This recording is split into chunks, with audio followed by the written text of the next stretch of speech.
નમસ્કાર, ગુજરાત તક સાથે હું છું કશ્યપ. ગુજરાતમાં 2024 લોકસભાની ચૂંટણીને લઈને અલગ અલગ પક્ષો પોતાની રીતના જોર અજમાવી રહી છે.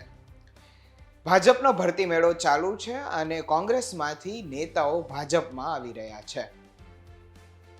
એક તરફ ઇન્ડિયા ગઠબંધન છે, જેમાં ભરૂચ લોકસભાના ઉમેદવાર ચૈતર વસાવા ને કેવી રીતના જીતાડવા તેના માટે કોંગ્રેસ દ્વારા અલગ અલગ બેઠકો યોજવામાં આવી છે. આજે ભરૂચની અંદર એક બેઠક યોજાઈ હતી, સંયુક્ત બેઠક યોજાઈ હતી, જેની અંદર આપ અને કોંગ્રેસ એમ બંનેના સંયુક્ત પદાધિકારીઓ અને મોટા નેતાઓ ભેગા થયા હતા. હવે આ શું કામ થયા હતા તે જણાવું એ પહેલા જણાવી દઉં કે આ મીટિંગ કોના કહેવાથી થઈ. તો આ મીટિંગ આપના જે પ્રદેશ પ્રમુખ છે ઈસુદાન ગઢવી અને કોંગ્રેસના પ્રદેશ પ્રમુખ શક્તિસિંહ ગોહિલના કહેવાથી બેઠકનું આયોજન કરાયું હતું. હવે આ બેઠક યોજવા પાછળનું કારણ શું હતું તો કે ઇન્ડિયા ગઠબંધનના ઉમેદવાર ચૈતર વસાવાને કઈ રીતના જીતાડવા, તેની રણનીતિ કઈ રીતના બનાવી, તેના માટે આ મીટિંગનું આયોજન કરાયું હતું. અને આપ અને કોંગ્રેસના બંને પક્ષના ઉમેદવારો અને પદાધિકારીઓ એકબીજાને ઓળખી શકે, એકબીજા સાથે સંયુક્ત રીતના કામ કરી શકે તે માટે મીટિંગનું આયોજન કરવામાં આવ્યું હતું. આ મીટિંગમાં પત્રકારોએ જ્યારે ચૈતર વસાવાને એવું પૂછ્યું કે જ્યારે ભારત જોડો ન્યાય યાત્રા નીકળી હતી ત્યારે તમે તો હાજર રહ્યા હતા, પરંતુ મુમતાઝ પટેલ અને તેમના ભાઈ ફૈઝલની ગેરહાજરી કેમ હતી, તેના વિશે પણ ચૈતર વસાવાએ અમુક ખુલાસા કર્યા છે. એ ઉપરાંત ચૈતર વસાવાને જ્યારે એવું પણ પૂછ્યું હતું કે મનસુખ વસાવા જે ભાજપના ઉમેદવાર છે તે અહંકારી છે, તે ઘમંડી છે, એવું ચૈતર વસાવાને વારે વારે કહેતા હોય છે. ત્યારે ચૈતર વસાવાનો જવાબ શું હતો તે બધું જાણો આ ચૈતર વસાવાના એક નિવેદનમાં.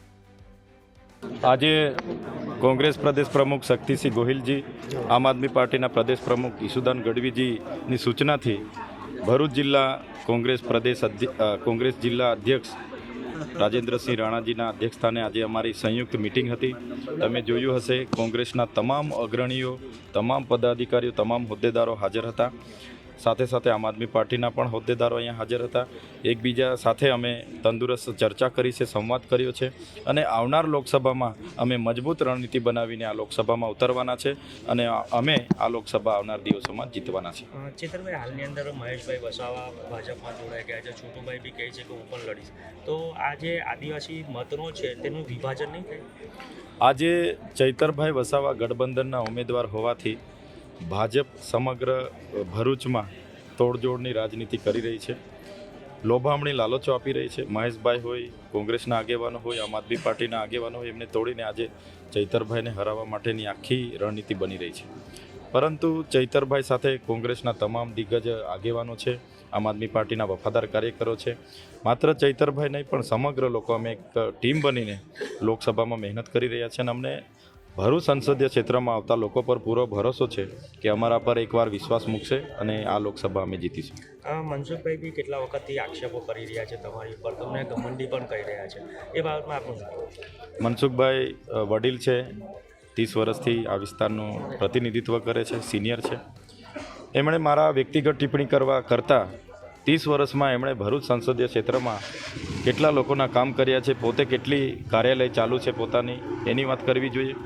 અને એક બાજુ 32 ગામના લોકોને જમીન સંપાદનમાં વળતરો નથી મળ્યા, જીઆઈડીસીઓમાં યુવાનોને કાયમી નોકરી નથી મળતી, આ વિસ્તારોમાં બાળકોના શિક્ષકો નથી, નર્મદાપુરમાં જેટલી હોનારત સર્જાય એનું વળતર નથી મળ્યું. છતાંય મનસુખભાઈ જો રમતા રમતા જીતવાની વાત કરતા હોય 5 લાખ લીડથી, તો ઘમંડી મનસુખભાઈ છે, અમે નથી.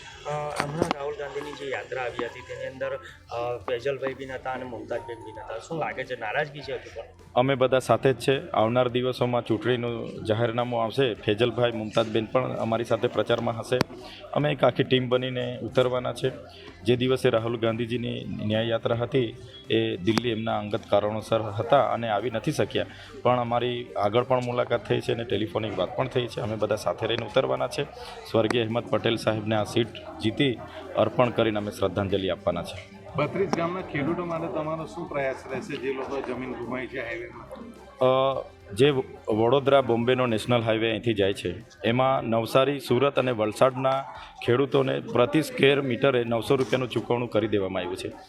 એની સામે ભરૂચના ખેડૂતો સાથે 230 રૂપિયાથી લઈને 270 રૂપિયા ચૂકવણું કરીને અન્યાય કરવામાં આવ્યો છે. એમાં બી 2 ગામ, પૂના ગામ અને જે જૂની દીવી છે એ લોકોને તો આજે પણ વળતર નથી મળ્યું. કોર્ટમાં સામેથી કલેક્ટર અને હાઈવે ઓથોરિટી કોર્ટમાં ગયેલી છે, ત્યારે આ ખૂબ મોટો અન્યાય છે. અમે હાઈવે ઓથોરિટીને લેટર પણ લખ્યો છે, નીતિન ગડકરીને પણ લેટર લખ્યો છે, અને ભરૂચ જિલ્લાના આ ખેડૂતોને જો ન્યાય નહીં મળશે તો આવનાર દિવસોમાં ખૂબ મોટું આંદોલન થશે, અને એમાં અમે પણ પૂરો સાથ અને સહકાર ખેડૂતો સાથે રહેવાના છે. અને આ ખેડૂતોને ન્યાય પ્રણાલિકામાં પણ અમે મદદ કરીશું. હાઈકોર્ટ હશે, સુપ્રીમ કોર્ટ હશે, જ્યાં પણ અમારે જવાનું હશે ખેડૂતો માટે અમે જઈશું અને એમને ન્યાય આપવાનું કામ કરીશું. આ તો રહી ચૈતર વસાવાને તરફથી વાત, પરંતુ જે મીટિંગ કરવા ગયેલા ગોપાલ ઇટાલિયા પણ છે ત્યાં હાજર રહ્યા હતા. તેમને પણ અમુક પ્રશ્નો પૂછવામાં આવ્યા, તો ગોપાલભાઈએ શું જવાબ આપ્યો જુઓ.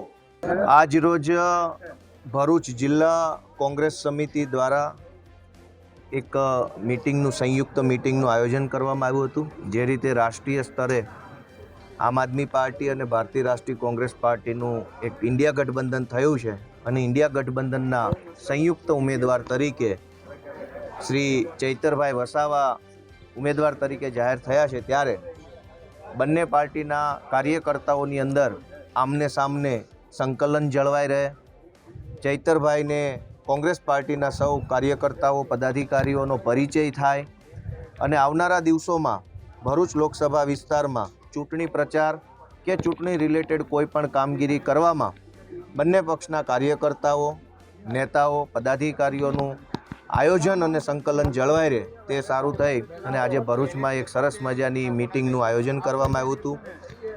ભરૂચ જિલ્લા કોંગ્રેસ સમિતિના પ્રમુખ તરીકે ભાઈ શ્રી રાજેન્દ્રસિંહ રણાએ આ નેતૃત્વ લઈ અને સુંદર મિટિંગનું આયોજન કર્યું. ખૂબ સરસ ચર્ચા થઈ છે. આવનારા દિવસોમાં સંયુક્ત રીતે પ્રચાર કેવી રીતે કરવો તેનો આયોજનો પણ નક્કી થયા છે, અને ખૂબ સારી રીતે, ખૂબ પોઝિટિવ માહોલમાં આ આખી મિટિંગ પૂરી થઈ છે. હાલ તો ચર્ચાઓ એવી થઈ રહી છે કે આ બંને પાર્ટીઓએ ભેગું જે ગઠબંધન કર્યું છે તે કોઈક ને કોઈક રીતના આદિવાસીઓના જે મત છે તે જીતી લઈ શકે. શું લાગે છે તમને? અમને કમેન્ટમાં જરૂરથી જણાવશો. ત્યાં સુધી મને આપશો રજા. નમસ્કાર.